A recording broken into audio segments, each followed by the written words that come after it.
A very warm welcome.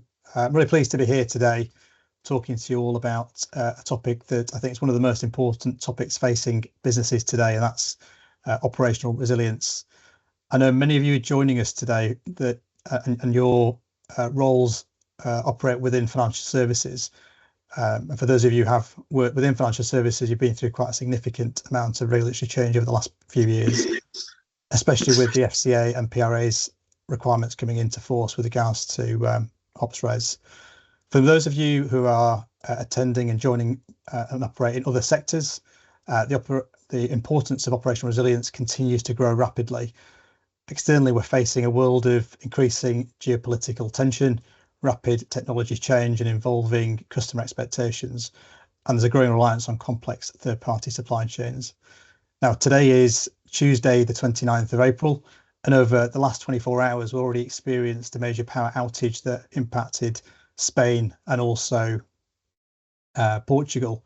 And so with that as a backdrop, resilience isn't just a regulatory requirement, it's a critical business capability. And today we're going to be talking to you a little bit about what resilience looks like now, but beyond compliance, beyond minimum standards, and also how organisations can use it to build up trust, drive agility, and also create real competitive advantage. So my name's Raj Kohli. I'm the founder and managing director of DCR Partners.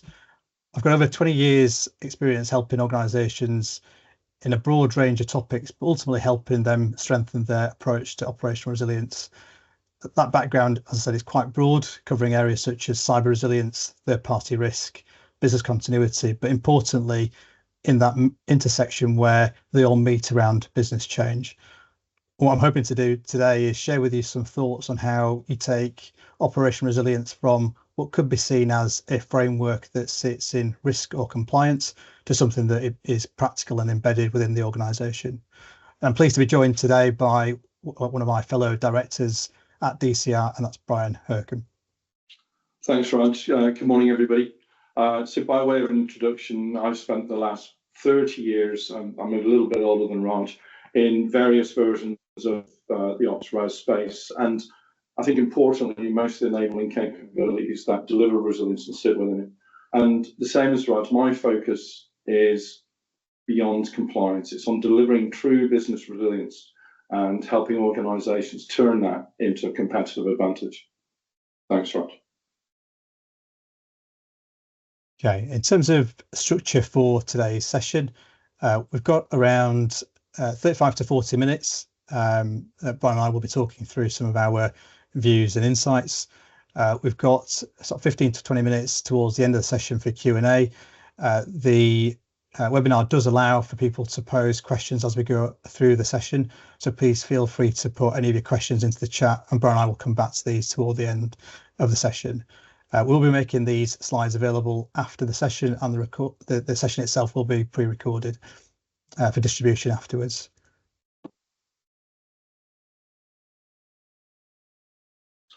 So before we dive in, let me quickly walk you through what we're going to cover. So we're going to start with a short, sharp reframe of ops res. So not as compliance, but as a living competitive capability. Because unless we reframe it properly, everything else just becomes a tick box exercise. Then we'll explore what happens beyond March 25, and we're now 29th of April. So the compliance deadline wasn't the finish line, and actually it's the starting line for real maturity. Next, we'll shift from the regulation and think about competitive advantage. We'll look at how leading organisations are embedding resilience into culture, decision-making and operations, and using it as a market differentiator. Then we'll tackle one of the biggest real-world challenges, how you secure ongoing investment for resilience. Because sustaining resilience beyond the regulatory moment depends on making a business case that wins hearts, minds and budgets. And throughout this, we'll share our thoughts on some quick wins and some practical actions you can take away with you and use immediately.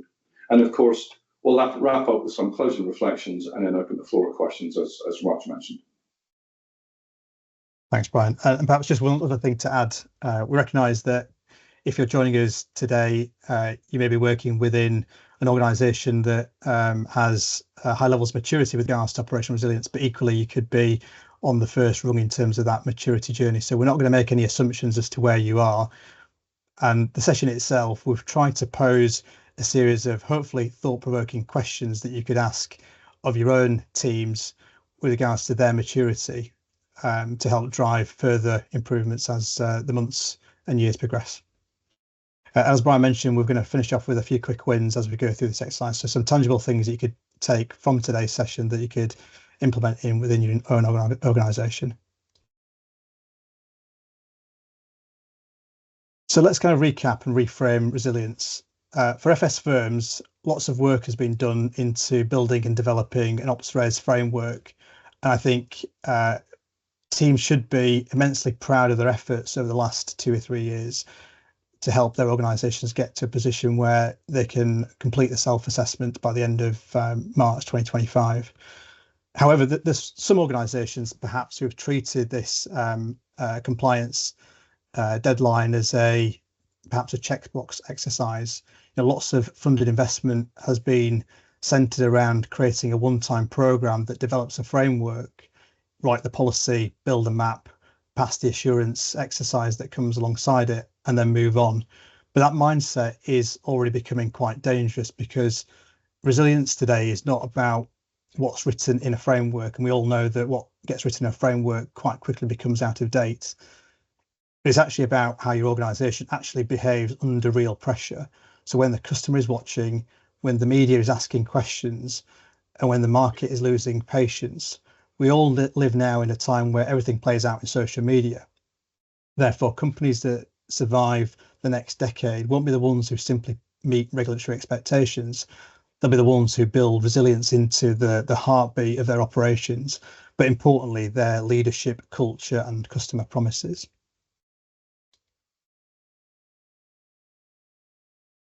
I guess again, for those of you who are working within financial services, the regulations that sit around operational resilience weren't just a theoretical exercise. They were really driven by real failures, like the TSB IT migration outage in 2018.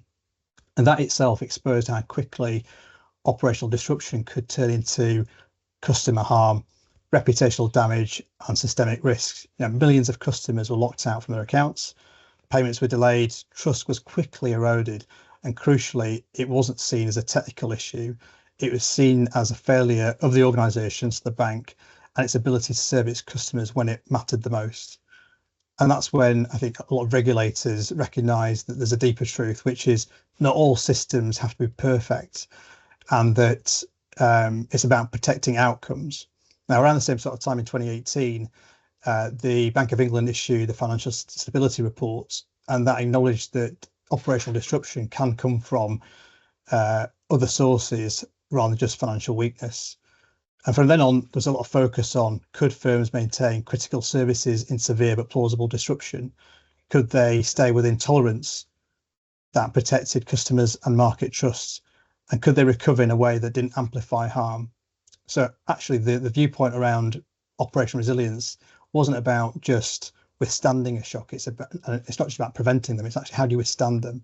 It's about staying available, making sure that you remain trusted even when things go wrong.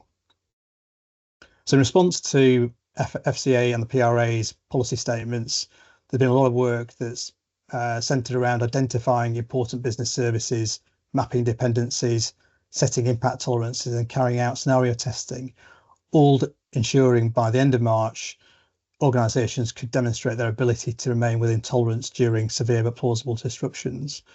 And actually, that's been quite transformational for many organisations, because it's meant joining up cross-functional teams that haven't really worked together, but typically operated in silos. There's a huge shift that's now required for that to really embed within an organisation past a framework that was built for a compliance deadline. I guess with that in mind, I think the regulators have been very clear in terms of what critical shift they're expecting. So it's not about frameworks that are built for audits or assurance. It's about, how do you really embed resilience and change into behaviour? How do you move from static mapping exercises into something that's more dynamic, that can evolve with how the organisation changes? And how do you move from focusing on just plans to giving people confidence to deliver the services that they are responsible for? After all, businesses are run by people for people.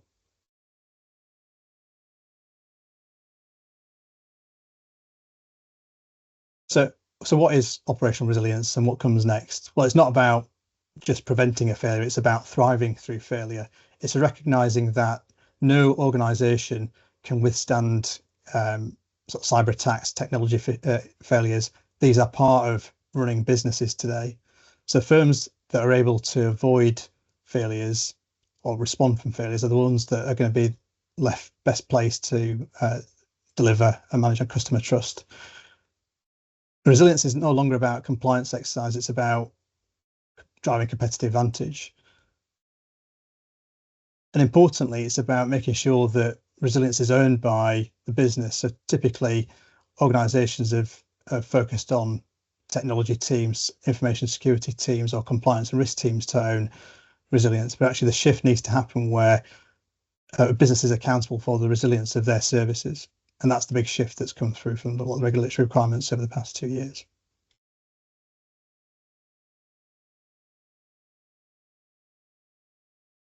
So if we agree that ops res is more than compliance, then the obvious question is, what do we do now? So the deadline is important, but I think the real value is in what we build beyond compliance. So we're going to explore what mature embedded resilience should look like going forward.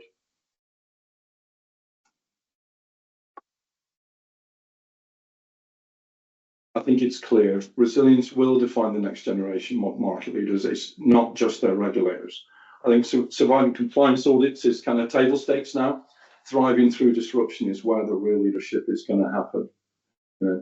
True ops res is an outcome of aligned culture, capability, and ownership. It's not a document. We need to take it off the page and start living it. I continually talk about operationalizing operational resilience. Now there's too many operations now, definitely.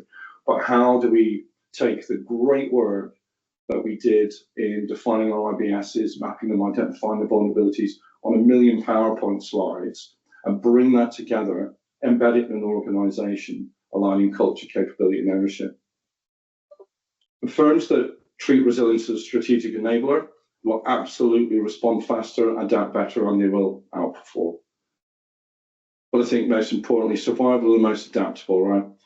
And recognizing that the regulatory bar is the floor, not the ceiling. So meeting the FCA and PRA minimum requirements, they'll keep you in the market, but adaptability, continuous evolution, and resilience capabilities is what will separate future winners from losers.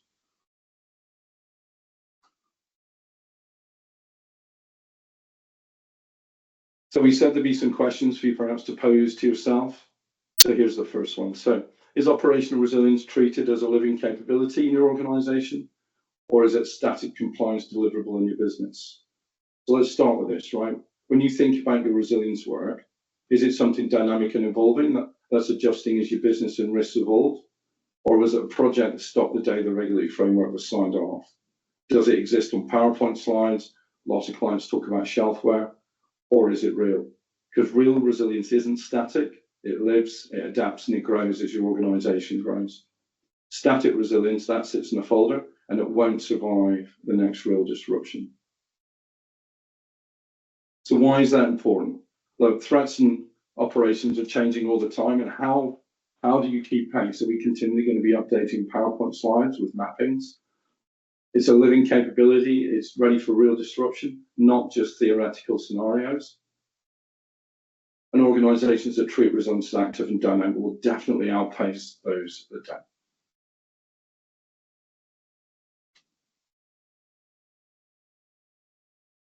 Next question. So where does ownership of resilience live in your organization? I think for most it's fair to say it started in risk, but has it actually migrated to the business? Is it business, is it risk, or is it somewhere in between? Probably a little bit of a harder question. When something goes wrong and a real crisis hits, ask yourself, who actually steps up and owns resilience in your organization? Is it the business with full confidence and authority? Or is it somewhere unclear, kind of floating between risk, compliance, operations, exco? Because blurred ownership guarantees nothing more than slow decisions and broken trust when it matters most. And in real disruption, speed and clarity are absolutely everything. You need clear lines of responsibility, or resilience will fail. Right? Ownership in the business will always mean quicker, smarter decisions in a crisis. And when the business owns resilience, it becomes part of everyday thinking, not just an annual review exercise.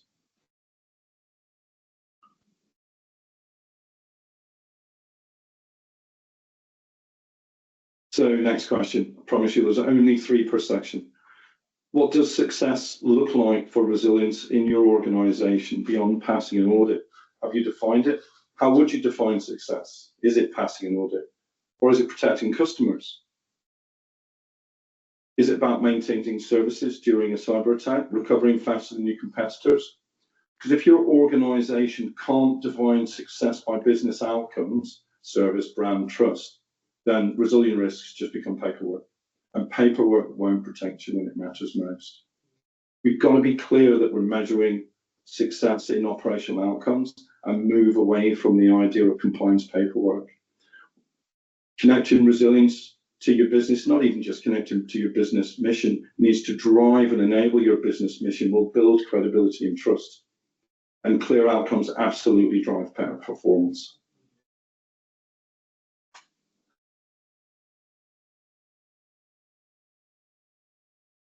So we promised you some quick wins per section. So these are things perhaps you might think about taking away today.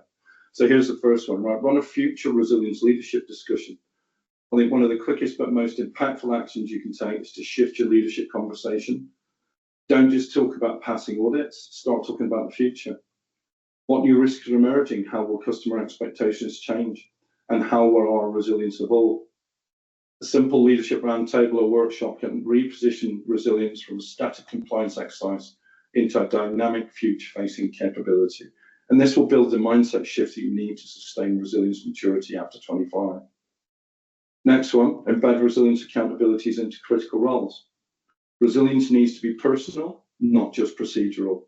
Review the key operational leadership roles across the IBSs and explicitly build resilience responsibilities into their job description and KPIs. Because if resilience is everyone's job in theory, it's no one's job in practice.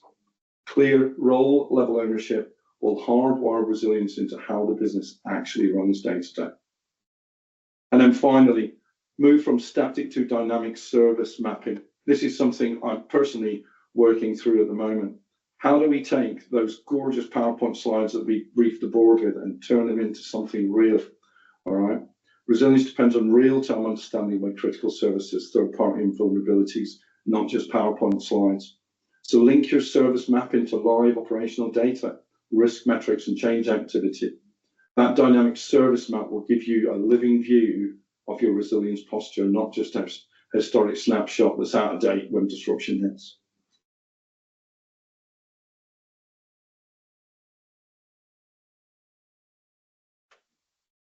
So what next? I guess shifting beyond regulation, and how do we move into competitive advantage? So far, we've talked about how the March 31st regulatory deadline was about building a baseline set of resilience capabilities. But if we stop at compliance, then I think we missed the real opportunity that exists for all organisations. And those firms that will stand out over the next few years won't be just the ones that meet resilience standards. They'll use it as a strategic advantage to build trust, loyalty, and leadership in their chosen markets. So how do you go about doing that? Build resilience into brand, not just risk. And I guess there's some really good examples of organisations and who do this well. I'm not necessarily a customer or advocate in these organisations, but resilience can't stay hidden inside a plan or a risk register. It needs to be part of your brand promise, and it needs to be part of your reputation for reliability, trustworthiness, continuity, even when disruption strikes. Because we know disruption does strike. It's how you then respond to that, both in terms of a technical recovery, but also your ability to communicate effectively with customers. So some of the things that organisations do well, embed resilience messaging into customer comms and marketing proactively. Don't be on the back foot, do it on the front foot.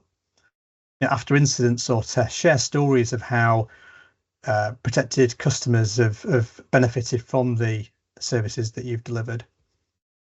And make resilience part of product launches. How many organisations are doing that and singing and dancing about it? You can also demonstrate recovery confidence. That's both internally and externally. It's no longer just to say that you're resilient. That's not enough. It's how do you show that real world confidence both to your staff but also to customers. Can we recover services reliably even in a severe scenario? Can our leaders make decisions under pressure in that grey zone when they're making decisions when nobody's around at 2 o'clock in the morning? Have they got the right understanding and training to be able to make the decisions in the right possible way?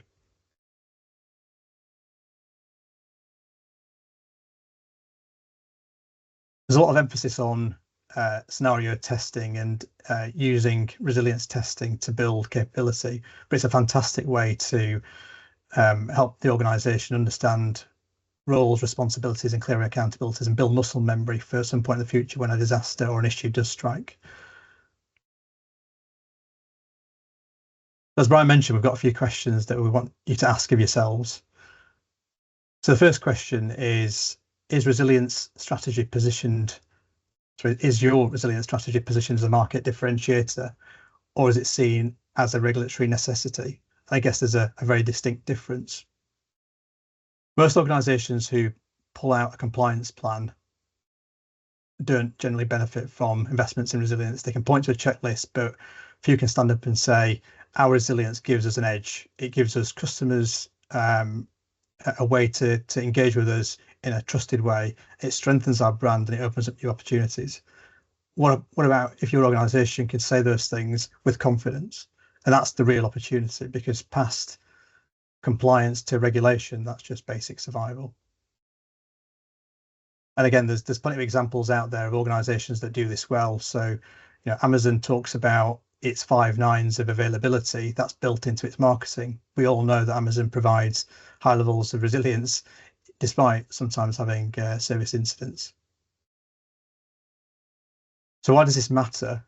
Well, boards tend to support resilience when it's positioned for strategic advantage rather than just a compliance obligation.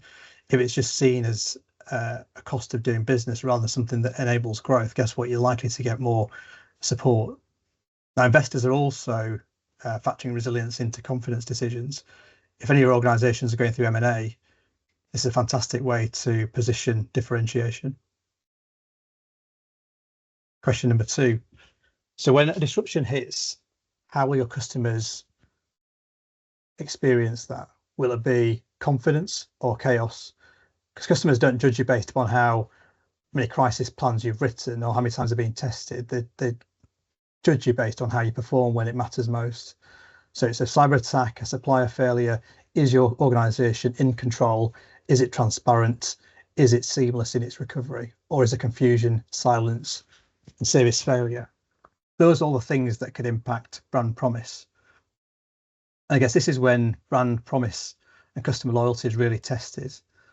So market leaders are the ones that can demonstrate recovery confidence. You can use incidents to drive real value. Again, a good example of this is perhaps Monzo. They publish their incident response process online. They make very visible what happens with regards to an incident as it's occurring in real time to make customers feel like they're engaged. And guess what? Monzo is one of those fintech organisations through COVID and in recent times that has grown its customer book despite operational challenges. I suppose the final question to ask all yourselves is resilience embedded into your growth strategy or is still buried in your risk register? And there's a lot of talk about resilience by design, but to what extent are we thinking about resilience as part of strategic growth objectives? And if it's not, is that a massive missed opportunity? I think for a lot of financial services organisations, if I bring a real life example, there's a lot of challenges around payments. Financial service organisation payments are hidden operational weakness, and across the life cycle of payments, initiation, validation, settlement, reconciliation, we'll still see lots of challenges in this space. And they're not just operational annoyances, they can create real strategic risk for an organisation depending on the value of the payments that are being processed. And actually, if something goes wrong, that can lead to loss of customer trust, financial losses, and lots of regulatory scrutiny. So by applying sort of a resilience by design mindset, thinking about how does your core services such as payments, how do they enable you to engage with customers more effectively? How can you drive improvements by focusing on those areas that matter most? Okay, some quick wins. Some of these we've alluded to already, but make resilience visible. Again, it's not about making it hidden away in some risk document. It's about actively making promises to your staff, but also to your customers, making that part of your brand promise, the value that differentiates you across against your competitors. And that could be including operational resilience stats in quarterly briefings, and also showing short customer stories about how you responded to incidents. Also embedding resilience metrics into those internal and external reporting. So showing the number of services that have been recovered within the timeframes after an event, and also tracking more objective metrics such as customer sentiment changes after a major disruption. And importantly, linking resilience to change. Again, there's a lot of focus on resilience by design, but truly, how much is your organisation thinking about resilience as part of the design of new service and new products? Look at how business cases are formed and whether they really truly consider resilience.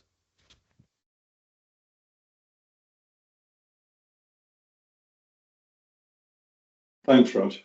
So, sustainable resilience requires sustainable investment, right? But securing ongoing funding means we have to reposition resilience. We have to move from the idea of a compliance cost to, as Raj said, a strategic enabler. What we see is that firms that treat resilience as an operational strength and not a regulatory afterthought, they tend to budget for it in the same way that they budget for innovation, growth, and brand protection.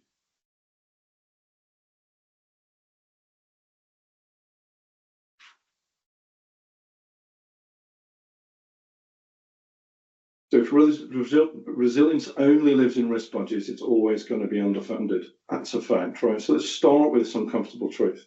If it's buried inside a risk or compliance budget, it will always be seen as a cost, never as an investment. And when budgets tighten, compliance costs, guess what, are always the first thing to be challenged. But when we embed resilience into the business and technology budgets, it will become a core part of service delivery and customer protection, not a side project. So we've got to move resilience from project funding to continuous operational investment. It's kind of the same story as cyber. This is never going to stop, and helping boards understand that it can't be a one-time project anymore is really important. A lot of organizations treat ops res as a compliance project, tick the box, deliver the framework and move on. But threats evolve, customer expectations change, and technology changes. If we don't continually reinvest, then resilience will decay rapidly. And I think we need to prove resilience ROI, right? And it means connecting directly to avoided losses and protected revenues. And I think the uncomfortable truth for us in this profession is we need to learn a different language. We need to much more focus on how the board thinks, how Exco thinks, okay? Because boards don't invest in theory, they only invest in outcomes. And if you want sustained resilience funding, you're going to have to show how it protects revenue, prevents fines, preserves customer loyalty, and avoids brand damage. And look, the strongest case for resilience funding is always going to be human-centered, protecting people, customers, and brand. Remember, spreadsheets don't move hearts, stories absolutely do, and the resilience space is ripe with fantastic stories of human endeavour. So, here's the first question I'd like to really think about. Is your resilience funding positioned as an investment in protecting the future, or is it a regulatory overhead, as we discussed?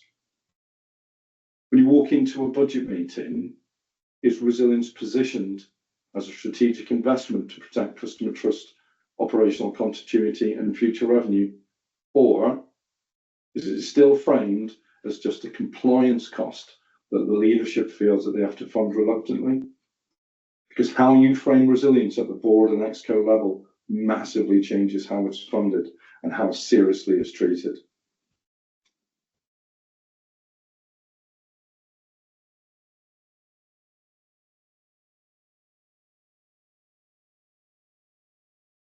So what real world costs, losses or brand damage have you already avoided through resilience, and do you quantify them? You might already be delivering huge value through resilience, I'm sure you are, but if you're not quantifying it, nobody knows. What fines, outages, customer churn or brand damage have you already avoided because of resilience measures? And are you capturing those stories and those numbers in your business cases?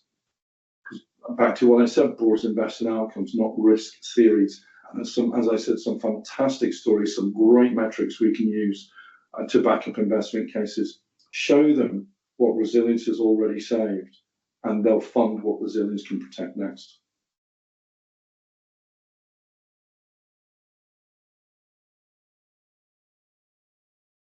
So, are you budgeting to maintain today's resilience or to mature and grow tomorrow's capabilities?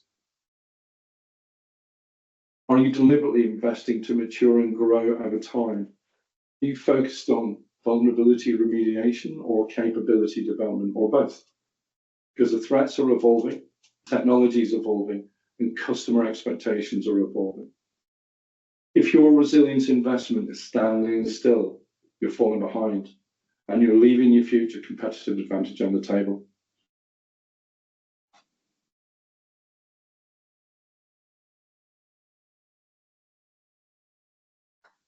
So, my quick wins for this section. Build a simple real-world resilience cost-benefit tracker. Start tracking and quantifying the incidents you avoided, the outages you shortened, the customers you retained, and the regulatory penalties you didn't occur. Because then you can walk into a boardroom and say, this resilient investment saved us X million last year, and it completely changes the funding conversation. Resilience becomes a proven business value, moving away from theoretical risk management.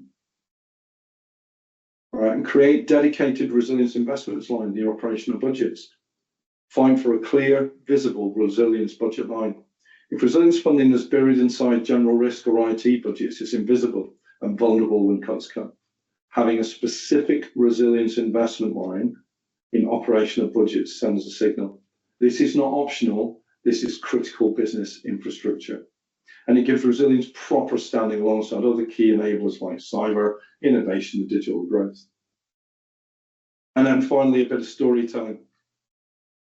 Don't just deliver resilience quietly behind the scenes. Pick 2 small but highly visible resilience wins.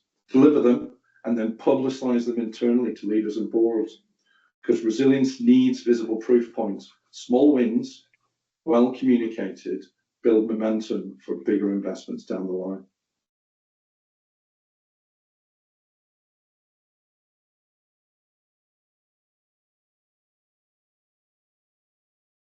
I guess we've flown through quite a lot of detail there, from compliance deadlines to competitive advantage. So I'm just going to quickly recap on some of the big shifts or things that we'd like you to consider before we move on to your questions. So I guess the firms that will lead perhaps in the next decade, I say lead, but perhaps will stay in existence, are the ones that adapt faster, recover smarter, emerge stronger from real world incidents. If resilience isn't owned by the business and embedded in operations, it'll fail where it's needed most. You really need people within the organization who are closest to the operation to be owning, aware, and being accountable for the impact and the implications of not being resilient, and therefore championing the desire to progress and invest in areas that matter the most. Sustainable resilience isn't about focusing on fear. It's about getting the funding in the areas that matter most and looking at value. Actually, operational resilience is a mindset, it's a behavior, it's a strategy. It's not just a framework that lives on a shelf. And one of the things that we've been talking about quite considerably over the last 12 months is the human-centered part of resilience. You know, businesses are run by people, for people. And actually, as much as we have invested over the last 12, 18, 24 months on operational resilience to try and focus on technology, efficiency, and ability to recover, humans are, after all, the kind of core of how we manage our operation. So making sure that we focus as much on people, their mindset, and their behavior in response to issues is incredibly important.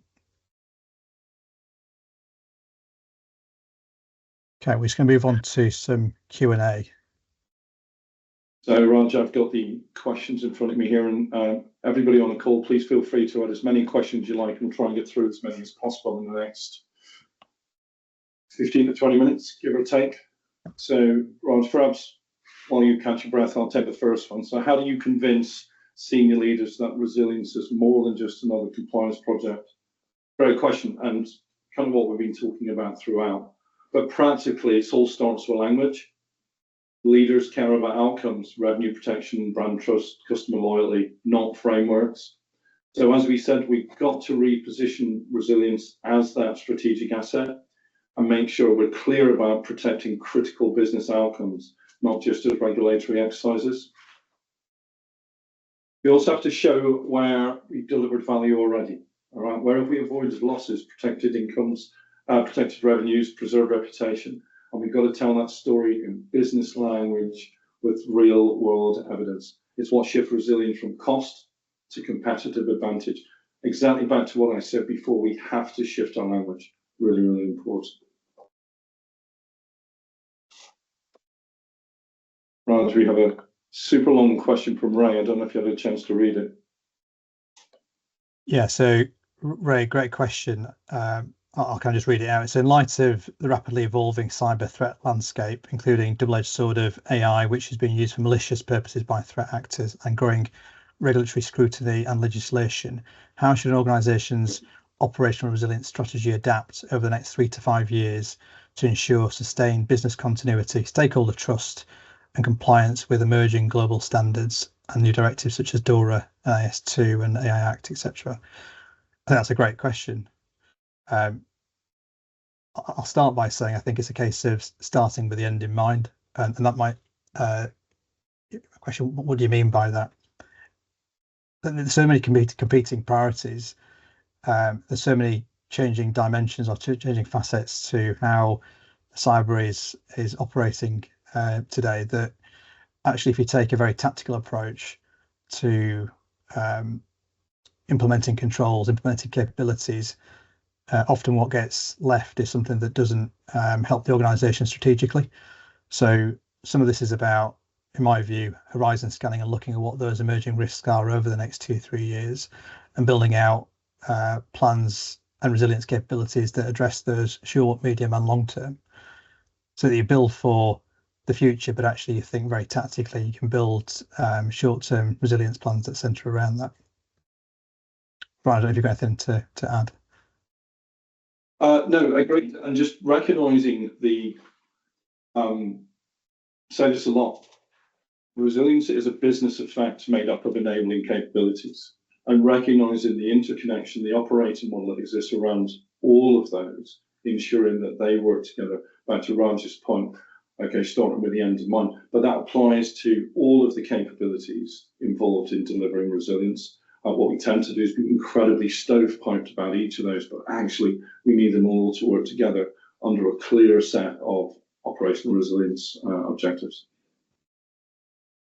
About just on reflection, Ray, maybe to add to what Bryan and I both said, often the risks that come from the likes of AI are down to how the business or businesses choose to adopt its use.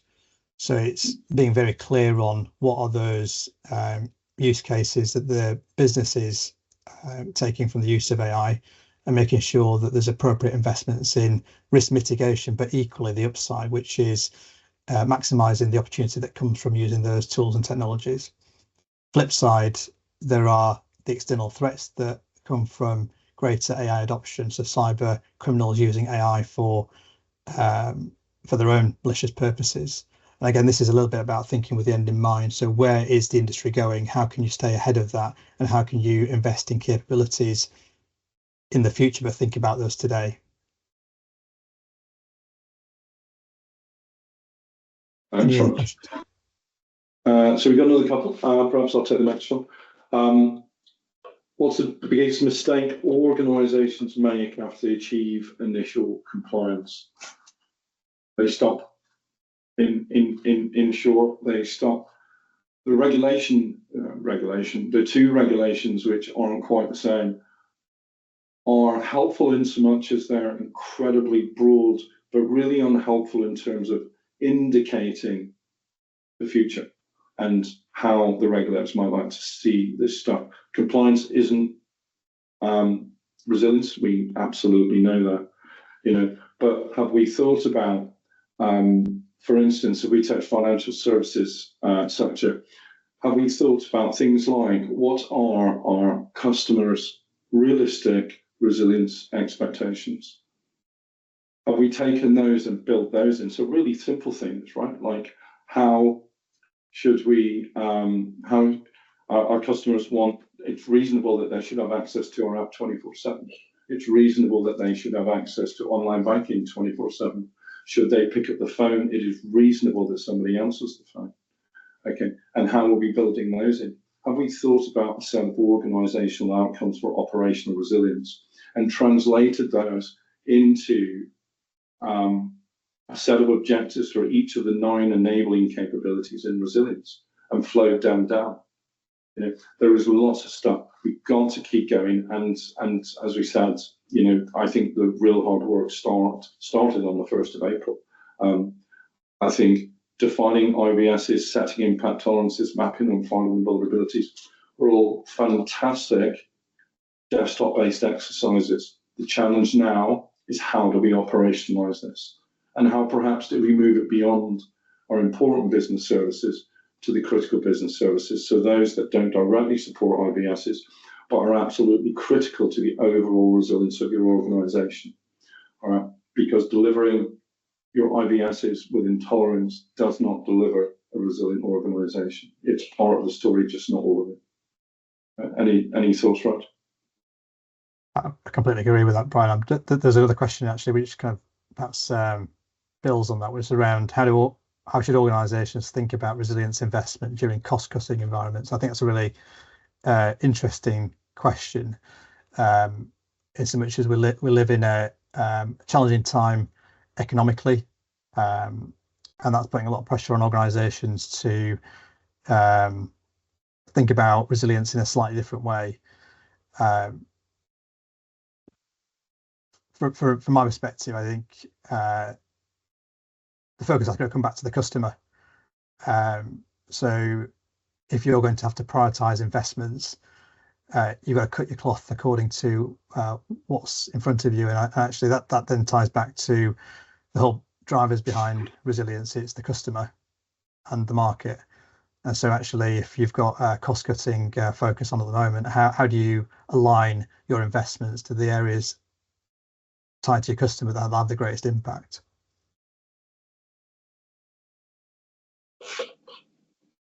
Brian, is there anything that you'd add to that? No, not at all. Sorry, I was engrossed in the next question from Anonymous. I guess we're always going to get a question about this, and Raj, you brought it up right at the beginning.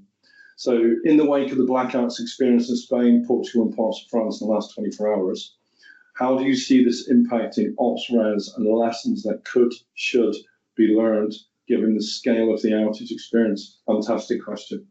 I think I might start with trying to have a real conversation with the business. Raj mentioned testing earlier on. It's a really, really broad topic. What we tend to do is to shy away from anything scary or discuss anything that's a bit too scary. We tend to preface that with, it will never happen. All right. If you hear those words, right, the hair should go up on the back of your neck. The point of operational resilience is that we need to explore all of these things. We really need to understand the components required to make our business resilient, okay, our processes resilient across the resource pillars, and understand in detail, do they actually work? The other thing I'd say is not taking a third-party supplier's word for it. I think we're at the point now where we absolutely need to verify and really understand. If we have, financial services payments, right? We use one bank to do payments. What happens if the bank goes down? It will never happen. It absolutely will. All right, somewhere between Heathrow and Portugal, we completely proved that, right? And IT systems, You know, the world has shifted significantly and we're into whens, not ifs. You know, so really getting to grips, understanding what a resilient organization is, what your important business services are, sure, fine. What are your critical business services as well? You know, what does it mean to be a resilient organization? And really dig into the depths of some of this. And frankly, don't take no for an answer. You know, people will call you a scaremonger, etc. And that's got to be balanced with everything else we've said about shifting the conversation. You know, but I wonder how many people on the call today, bosses came at work, tapped you on the shoulder and went, starting to realise this is a bit of a problem now. You know, Raj? And Bryan, I was going to add to that by saying that there's a lot of focus on plausibility, but I think what we're probably finding is that major events, major disruptive events such as the blackout in Spain and Portugal, people don't necessarily plan for those things because they may not seem plausible. I think as we progress over the next 2-3 years, things that maybe are unplausible, will become more plausible. And I think there's something about organizations looking ahead of time and seeing where those events might come from. Some of them might be seeming like black swan events right now, but they are probably likely to happen at some point in the future, given the complexity that we operate in a global economy, given that we have heavy reliance on supply chains and third parties, and the complexity or growing complexity of technology that we use within organizations. Thanks. It was just there was a note from Nikki saying, sorry, Nikki, I'm not sure if you mailed a feedback, but they were actually part of working in Spain at the time and the whole country went down. It was chaos. And I guarantee there was a bunch of conversations saying this will not happen. You know, or they pointed out a piece of kit and went, are we sure that's going to be okay? 2008 unsupported server. It will be fine. It's okay. Right, guaranteed. Next question from Anonymous, not from Spain. What signals or practices show that resilience thinking is really influencing decision making? That's a fantastic question. We've just done a piece of work thinking about all of this, looking at financial services. So we started with, if you remember, I talked about reasonable customer outcomes, things that the customer can expect, right? Customer service availability, I speak to somebody when I need to. Mobile online banking platforms are accessible, etc. All the way down to your IBSs, right? Member communications, I receive clear, consistent communication. Taking those, taking the regulation, and then stepping back and saying, hey, when we think about embedding, what do we mean? So let me give you a couple of examples. All right, we think about IBS identification. We know what the regulation says. You've got to identify your IBSs, sure, no problem. So we changed that into saying that the organisation has clarity and alignment at board level on what services matter most to customer and stakeholder outcomes, enabling, here's the important part, risk-based prioritisation of investment and control. Okay, which is very, very different to map your IBSs. Okay, I'll give you a different one, right? Impact tolerances. So what does the regulation say? You must have impact tolerances. Sure, no problem, understood. How about this? Impact tolerances are core to business decision making, driving product design, customer journey optimization, and strategic risk trade-offs. Okay, can you see how we're trying to project operational resilience and the components of it into the heart of decision making of the organization?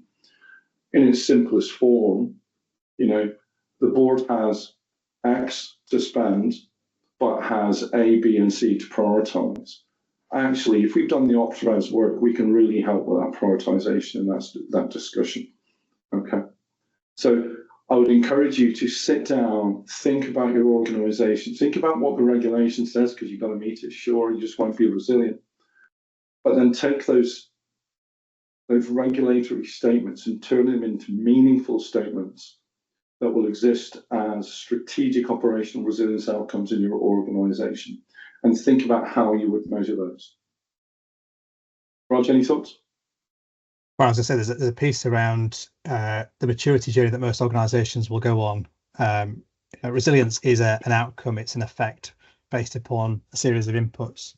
And therefore, sort of right now, I think a lot of organizations are trying to get the head around what does resilience mean for us? How do we make sure we think about resilience by design early up front as part of the strategic planning process.